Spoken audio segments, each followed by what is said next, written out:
Okay, guys, today we're talking about Greek culture and the golden age of Pericles. So, just kind of some of the achievements, some of the things that Greece accomplished.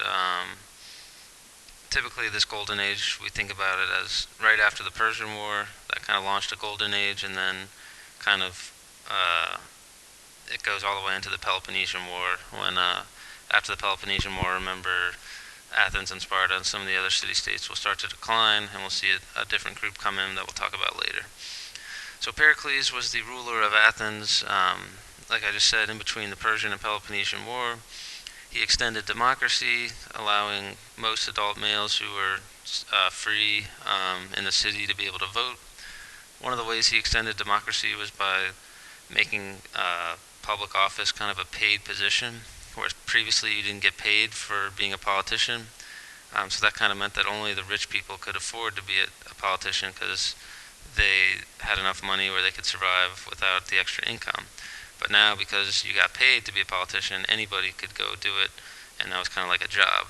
Um, so the three goals for Pericles were to strengthen Athenian democracy, hold and strengthen the empire, and glorify Athens. So one of the ways he glorifies Athens is rebuilding Athens after Persia kind of destroys it, beats it up pretty good, and then he's going to preside over the building of the Parthenon, which is kind of this picture here, that big building on the top right.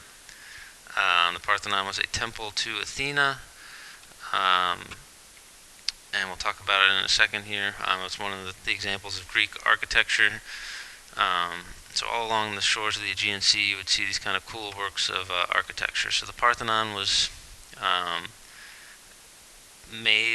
sculpted by Phidias. At least the statue of Athena was created by Phidias. Pericles kind of presided over the building of it. This was kind of his baby. He spent a lot of money, or at least he used the treasury in Athens, used their money to spend it. It kind of looks old and beat up here. This is kind of a couple thousand years later, but there was gold there was marble, stone. It looked pretty magnificent. So it was a pretty cool temple honoring Athena. Temple of Apollo at Delphi is another one.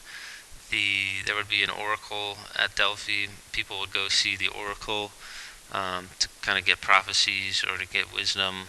And that's kind of a thing that pops up in Greek stories and culture.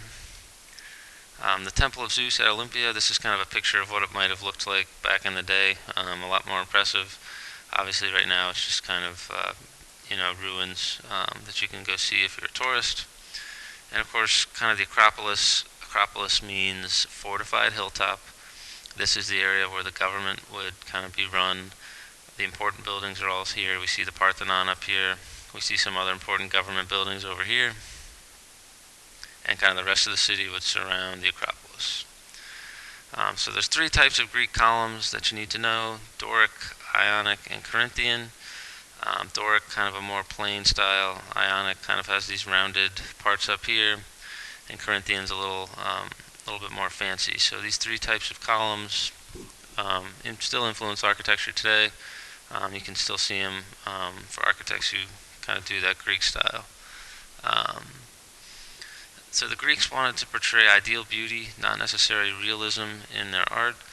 They valued harmony, order, balance, and proportion. So kind of as you see in this little piece of pottery, it's kind of a little bit symmetrical. It's harmonious. There's balance, and kind of portraying that ideal beauty. So this is kind of the standard of what we call classical art. So as far as drama or theater, this was kind of centered in Athens. There were two types: tragedy and comedy. So tragedy is very serious drama. Kind of like an example would be Oedipus, play, any type of play or theater where there's drama and maybe people die, or it's a very serious topic, would be a tragedy. And then comedy would be kind of slapstick humor. You guys have seen comedies, on TV. This is where kind of it all started. So these two guys, particularly Sophocles down here, some of the best known playwrights. They make some of the best known plays. So other contributions, we have poetry. We talked about Homer before. He made the Iliad and the Odyssey. History, Herodotus and Thucydides, or Thucydides, however you want to call it. They kind of recorded the Persian War. They recorded the Peloponnesian War. They kind of did a lot of the first historical accounts, at least as far as written down. Some of the first historical accounts. Science, we have Archimedes inventing the lever. Hippocrates is kind of seen as the father of Western medicine. That Hippocratic oath that doctors have to take, kind of that code of honor, that code of conduct, that comes right from Hippocrates. And then as far as math, Euclid, the father of geometry, and Pythagoras with the Pythagorean theorem.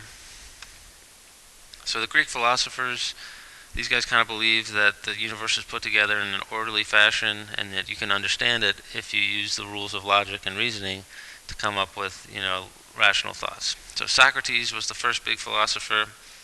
He used the Socratic method to question beliefs and shape arguments. Basically, he encouraged people to question themselves. He questioned politicians, he questioned citizens, he questioned everybody. And people didn't like him for this because it turns out, according to Socrates, when you question someone enough, it turns out that their beliefs, what they actually believe, usually it doesn't have a leg to stand on. So if you ask enough questions, if you kind of poke and pry enough, it'll turn out that most citizens kind of don't know what they're talking about. So obviously the people who ran the democracy in Athens, they didn't like this. Eventually they have him put to death, poisoned actually, for corrupting the youth. So Plato was one of Socrates' students. He didn't like that that kind of Socrates was pretty much executed that way. He sets up a school called the Academy. He writes the Republic, shaping political thought for many, many years. And he kind of writes down some of the conversations that Socrates has. So Plato thinks that government should be run by kind of these philosopher kings. He thinks that kind of only the smartest, the best, and the brightest should be the ones making the decisions, not necessarily the masses who put Socrates to death.